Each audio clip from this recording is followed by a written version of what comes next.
আসসালামু আলাইকুম। এখন দেখবেন সংবাদ শিরোনাম। গাজীপুরের বাঘের বাজারে একটি কারখানায় ভয়াবহ আগুন, 2 ঘন্টার চেষ্টায় নিয়ন্ত্রণে আনে ফায়ার সার্ভিসের 9টি ইউনিট। ময়মনসিংহে ট্রেন ও গাজীপুরে বাসে দুর্বৃত্তের আগুন, দ্রুত নেভাতে পারায় বড় ধরনের ক্ষয়ক্ষতি থেকে রক্ষা। ধামরাই গ্রামীণ ব্যাংকের শাখায় পেট্রোল বোমা নিক্ষেপ। নিয়োগ বিধি সংশোধনের দাবিতে কয়েক জেলায় আইএলটিএস এর শিক্ষার্থীদের বিক্ষোভ ভাঙচুর, কঠোর আন্দোলনের হুঁশিয়ারি। জামালপুর 2 আসনে বিএনপি মনোনীত প্রার্থী পরিবর্তনের দাবিতে অনশন, বিক্ষোভ। নোয়াখালীর কবিরহাটেও মনোনয়ন বঞ্চিতদের বিক্ষোভ কর্মসূচি। এতক্ষণ দেখছিলেন সংবাদ শিরোনাম, এখন দেখবেন বিস্তারিত। গাজীপুরে বাঘের বাজারে কারখানায় লাগা আগুন 2 ঘন্টার চেষ্টায় নিয়ন্ত্রণে এনেছে ফায়ার সার্ভিস। প্রত্যক্ষদর্শীরা জানায় দুপুর 1টার দিকে বাঘের বাজার এলাকায় ফিনিশ কারখানার আগুন লাগে। এ সময় কারখানার নিরাপত্তা কর্মীরা আগুন নেভানোর চেষ্টা করে, তবে দ্রুত আগুন ছড়িয়ে পড়ে। খবর পেয়ে একে একে ছুটে যায় ফায়ার সার্ভিসের 9টি ইউনিট। 2 ঘন্টার চেষ্টায় নিয়ন্ত্রণে আসে আগুন। এই ঘটনায় কেউ হতাহত হয়নি বলে জানিয়েছেন কারখানার কর্মকর্তারা। কারখানাটিতে কয়েল, ব্লিচিং পাউডার সহ বিভিন্ন পণ্য উৎপাদন হয়। আগুন লাগার কারণ ও ক্ষয়ক্ষতি সম্পর্কে এখনো নিশ্চিতভাবে কিছু জানা যায়নি। ঠাস করে একটা শক দেওয়ার পরে পিছন দিকে চাই দিয়ে আমরা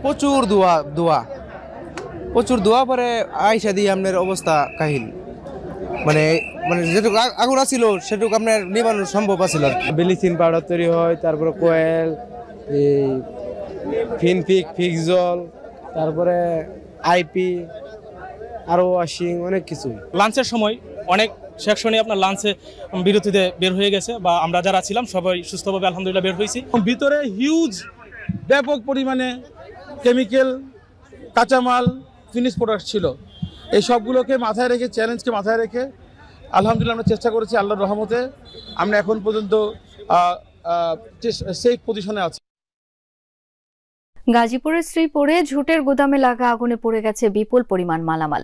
মঙ্গলবার রাত 12টার দিকে ঘটে অগ্নিকাণ্ড। প্রত্যক্ষদর্শীরা জানান, মাওনা শ্রীপুর সড়কের বকুলতলা এলাকায় সারোয়ার হোসেনের ঝুট গুদামে আগুন লাগে। খবর পেয়ে ফায়ার সার্ভিসের 4টি ইউনিট 1.5 ঘন্টার চেষ্টায় আগুন নিয়ন্ত্রণে আনে।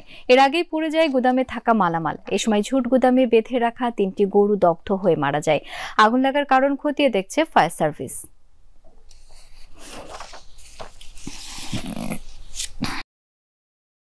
আজও কয়েক জেলায় নাশকতা হয়েছে, তবে এতে কেউ হতাহত হয়নি।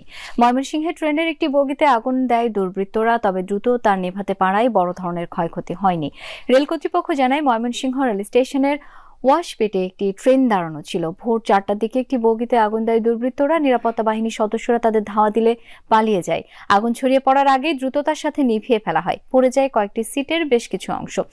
আরো কয়েকটি সিটে দাহ্য পদার্থ ছিটানো ছিল। এই ঘটনায় জড়িতদের ধরার চেষ্টা চলছে বলে জানিয়েছে পুলিশ।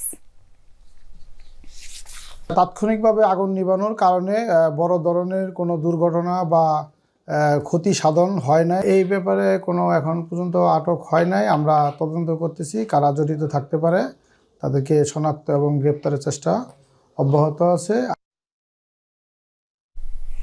ঢাকার ধামরায় গ্রামীণ ব্যাংকের সোয়াপুর শাখা লক্ষ্য করে পেট্রোল বোমা নিক্ষেপ করে দুর্বৃত্তরা। সিসি ক্যামেরার ফুটেজে দেখা যায়, ভোরে মোটর সাইকেলে আসা 2 ব্যক্তি ভবনের দোতলায় কার্যালয়টি লক্ষ্য করে পেট্রোল বোমা ছুড়ে পালিয়ে যায়। এ সময় পাশে টিনশেড কক্ষের চালায় আগুন ধরে যায়। নৈশ প্রহরীর চিৎকারে আশপাশের লোকজন ছুটে গিয়ে আগুন নেভায়। সিসি ক্যামেরার ফুটেজ বিশ্লেষণ করে জড়িতদের শনাক্তের চেষ্টা চলছে বলে জানিয়েছে পুলিশ। নিয়োগ বিধি সংশোধনের দাবিতে কয়েক জেলায় institute of livestock science technology আইএলএসটির শিক্ষার্থীরা ক্যাম্পাসে বিক্ষোভ ও ভাঙচুর চালিয়েছেন। নেত্রকোনায় সকালে ক্যাম্পাসে জড়ো হয়ে বিক্ষোভ করেন ছাত্রছাত্রীরা। এক পর্যায়ে একাডেমিক ভবনের কয়েকটি কক্ষে ভাঙচুর করা হয়। পরে গেটের সামনে আগুন জ্বালিয়ে বিক্ষোভ করে তারা। প্রাণী সম্পদ অধিদপ্তরের ক্যাডার বহির্ভূত গেজেটেড কর্মকর্তা এবং নন গেজেটেড কর্মচারী নিয়োগ বিধিমালা 2023 সংশোধনের দাবি জানায় শিক্ষার্থীরা। পরে অতিরিক্ত জেলা প্রশাসক সুখময় সরকারের সাথে আলোচনা ফলপ্রসূ না হয় শিক্ষার্থীরা আন্দোলন চালিয়ে যাওয়ার ঘোষণা দেয়। দাবি আদায় না হওয়া পর্যন্ত আন্দোলনের হুঁশিয়ারি দিয়েছেন শিক্ষার্থীরা। পরিস্থিতি নিয়ন্ত্রণে ক্যাম্পাসে পুলিশ মোতায়েন করা হয়েছে।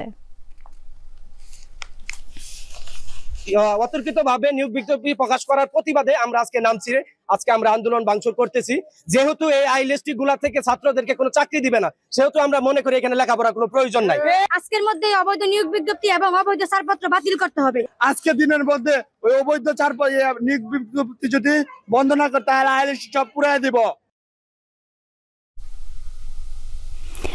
একই দাবিতে গোপালগঞ্জে institute of livestock science and technology আইএলএসটির শিক্ষার্থীরা ক্যাম্পাসে বিক্ষোভ করে। ইটপাটকেল ছুড়ে ভাঙচুর করা হয় একাডেমিক ভবনের জানালার কাজ।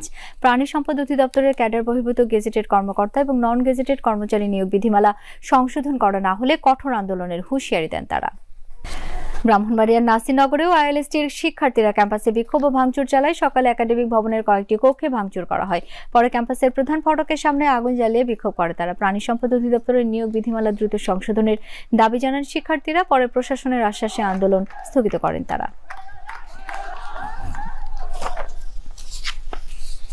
সিরাজগঞ্জের পৌর এলাকার হোসেনপুর ও মালসাপাড়া দুই মহল্লার মধ্যে এখনো থেমে থেমে সংঘর্ষ চলছে, কিন্তু নেই আইন শৃঙ্খলা বাহিনীর সদস্য।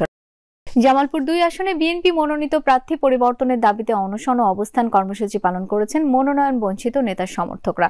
বেলা 11:30 থেকে ইসলামপুর শহরের বটতলা এলাকার ত্রিমোড় অবরোধ করে এই কর্মসূচি শুরু করেন তারা। এতে অংশ নেন উপজেলা বিএনপির একাংশের নেতাকর্মীরা। এই সময় তারা দাবি করেন জামালপুর 2 আসনে মনোনয়ন পাওয়া ইসলামপুর উপজেলা বিএনপি সভাপতি সুলতান মাহমুদ বাবু শারীরিকভাবে অসুস্থ।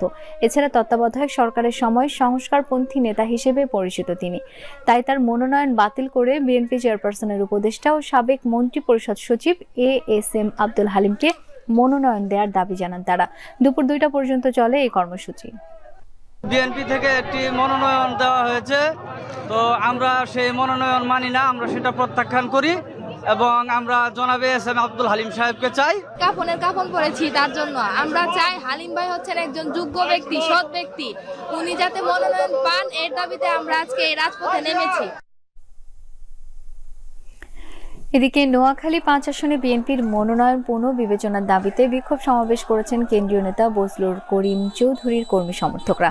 বিকেলে কবিরহাট বাজারে শহীদ ওয়াসিম চত্বর থেকে মিছিল বের করা হয়। বিভিন্ন সড়ক ঘুরে আবার এক স্থানে গিয়ে শেষ হয় মিছিলটি। পরে অনুষ্ঠিত সমাবেশে বক্তারা বলেন, বজলুল করিম চৌধুরী দুঃসময়ে নেতাকর্মীদের পাশে ছিলেন, তাকে ধানের শীষ প্রতীক দেওয়ার দাবি জানান তারা। খুলনা নগরীতে 2 শিশু সহ একই পরিবারের 3 সদস্যকে হত্যার ঘটনায় 3 দিন পেরোলেও এখনো কাউকে গ্রেপ্তার করতে পারেনি পুলিশ। কে বা কারা কি কারণে 3 জনকে হত্যা করলো তাও বের করা যায়নি। 2 সন্তান সহ পরিবারের 3 সদস্যকে হারিয়ে দিশেহারা সেফার রুবি দম্পতি। এলাকায় শোকের ছায়া। খুলনা মহানগরের মোল্লাপাড়া এলাকার একতলার এই বাড়িতে এখন শুনশান নীরবতা।